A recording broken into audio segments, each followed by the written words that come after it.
Alam mo ba kung gaano kayaman yung complainant mo? Ha?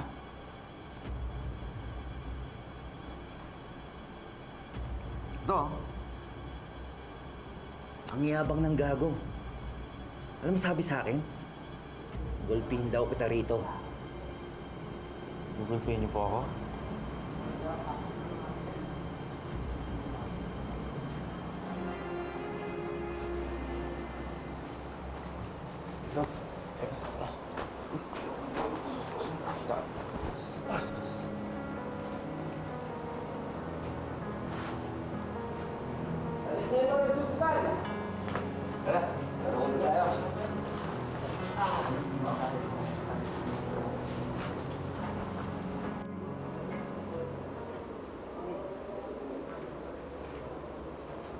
Bata.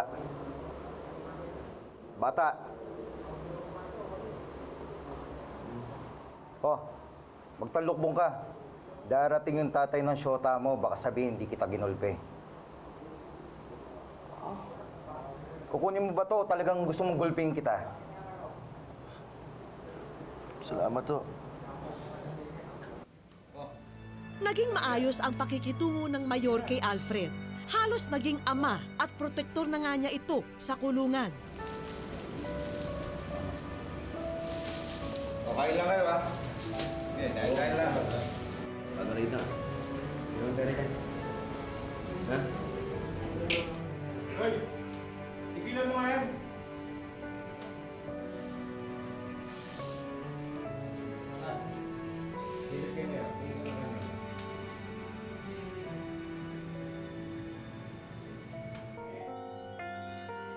Mahirap magbayad ng kasalanan kung alam mo sa sarili mo na inosente ka.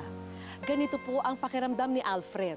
Habang ang kanyang nobya, binabagabag din ng konsensya sa ibinintang at hindi mabawing pag-akusa sa dating kasintahan.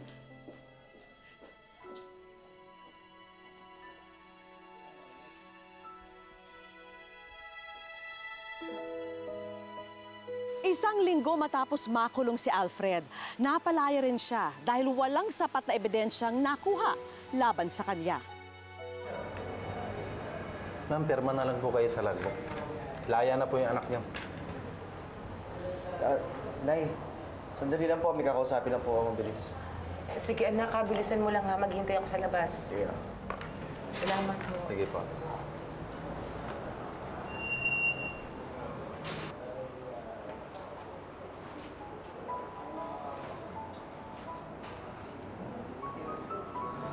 Congrats.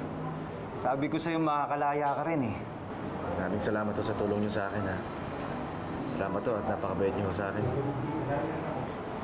Walang anuman. Naranasan rin ng anak ko yan. Kasi hindi rin tinatanggap ng magulang na syota niya. Kasi daw, tatay niya kriminal.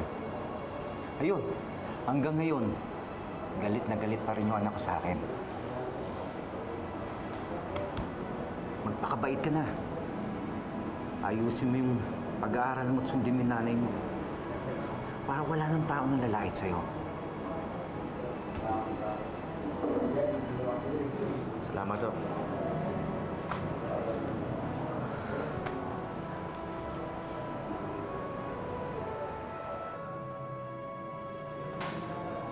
Salamat to.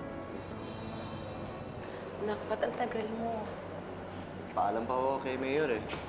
Tsaka, salamat na rin ako sa kanya. Sa iyo din, Nay. Ano sa akin din? Salamat. Sa kabila ng lahat ng away natin noon. Sa pagsuway ko sa inyo. Kahit na nangyari to eh.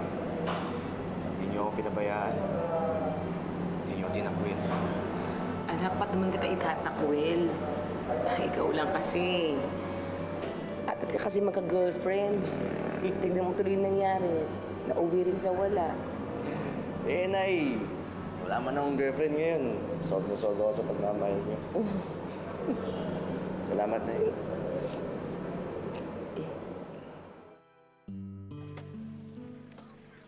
Walang kaalam-alam sina Alfred sa aming pagbisita ngayong araw. Tao po. Hello, Alfred! Kamusta? Good afternoon. Ako si Vicky. Hello po. Mama ko po. Kamusta, Nay? Sa aking pakikipagkamustahan kay Alfred, nabatid kong 2 taon na ang nakalipas mula nang makulong ang binata. Kung hindi po nangyari sa akin yung mga bagay na yun, hindi ko po makikilala si Lord. Hindi po ako makakarinig ng gospels. Ang higit na naapektuhan sa nangyari noon ay ang kanyang ina. Mahirap talaga. Parang saan ako mangapa, hindi makatulog, kung anong gagawin ko.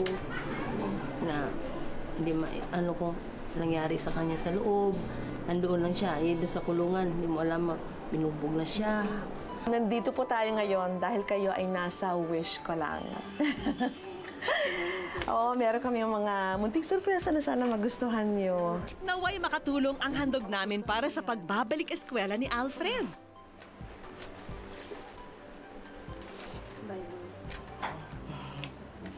Sana magamit mo sa pag-aaral. Maraming salamat po. Maraming salamat po, Vicky. Sige. Siyempre, kaisa ka namin. Gusto namin na ma-pursue mo yung gustong-gusto mo, yung makapag-aral ka dahil alam namin ito talaga yung mahalaga para sa'yo. Salamat. Lord, thank you. Pasalamat ako, Ma'am Vicky. Lahat ng pagsasacrifice namin sa kanya na maayos lang sila kasi wala kaming ipamana sa kanila, kundi yung pag-aaral, yung kurso nila, matapos sila. Ipinaabot na rin namin sa kanya ang balita tungkol sa naging kaibigan sa kulungan. Alam mo ba, si Mayor na sa Muntina. Talaga po. Medyo malungkot po kasi yun po, balita ko na hindi pa rin po pala siya nakakalaya. Yun po. Malungkot po. Pero naniwala naman po ako na balang araw, makakamtan niya rin po yung kalayaan. Ayun po. Ano gusto mong sabihin sa kanya para maiparating namin yung mensahe mo? Maraming salamat.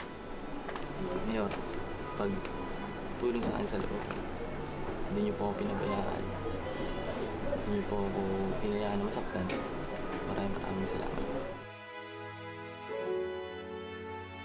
Isang liham ang ginawa ni Alfred para sa kaibigang nasa kulungan. Nabatid naming nasa maximum security na raw si Mayor, kaya hindi pinaunlakan ang aming grupo na personal siyang makausap o makuna ng kamera. Gayunpaman, nagtungo pa rin si Alfred para ipahatid ang liham at ilang personal na gamit para sa kaibigan. Hindi lang po sana ako konting salubing para kayo. Naka-enroll ka naman naman. Ulo po ba sir kasi meron po akong sulat para sa kanya. Ulo po ba na maipaabot na lang? Makakarating na. Hindi man personal na makakausap ni Alfred si Mayor, may ibinilin din daw ito para sa kanya. Letter na galing kay Mayor. Maraming salamat. RJ, kumusta ka na? Masaya ako na malaya ka. Mag-iingat ka lagi at magdasal ka. Magdasal ka lang sa Panginoon. Sana ay matupad mo ang mga pangarap mo sa buhay. Sobrang na-appreciate ko kahit hindi mo kami nagkita. Alam ko na okay siya ngayon, na nandun pa rin yung pagdarasal niya para sa akin. Pagdarasal ko para sa kanya. Ito, tatabi ko yung sulat ni Mayor para sa akin.